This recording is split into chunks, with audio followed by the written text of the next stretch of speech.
tez unuttun beni. Dağlara mı yazdım yazdım, rüzgara mı yazdım, sulara mı yazdım, tez unuttun beni.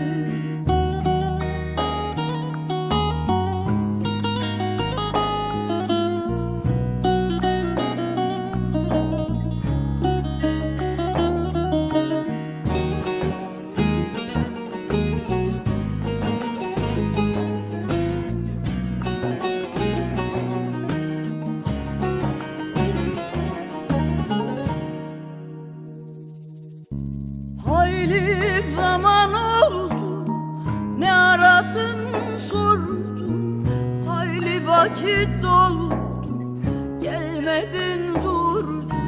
Hasretin hançeri sineme vurdu, demem o ki zalim sen beni yordun. Dağlara mı yazdın, sulara mı yazdın, rüzgara mı yazdın, tez unuttun beni. Dağlara mı yazdım yazdım, sulara mı yazdım, rüzgara mı yazdım, tez unuttun beni.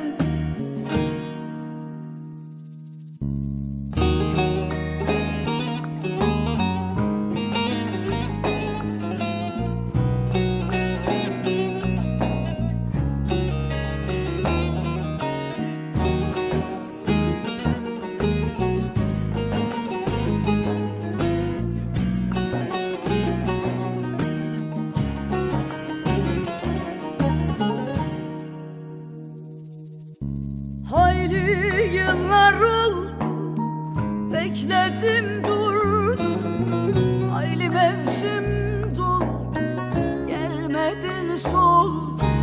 Yarın vicdanına kara su mu doldu, duy sesimiz alır, hayat senle dolu. Dağlara mı yazdın, sulara mı yazdın, rüzgara mı yazdın, tez unuttun beni. Dağlara mı yazdın yazdım, sulara mı yazdın, rüzgara mı yazdın,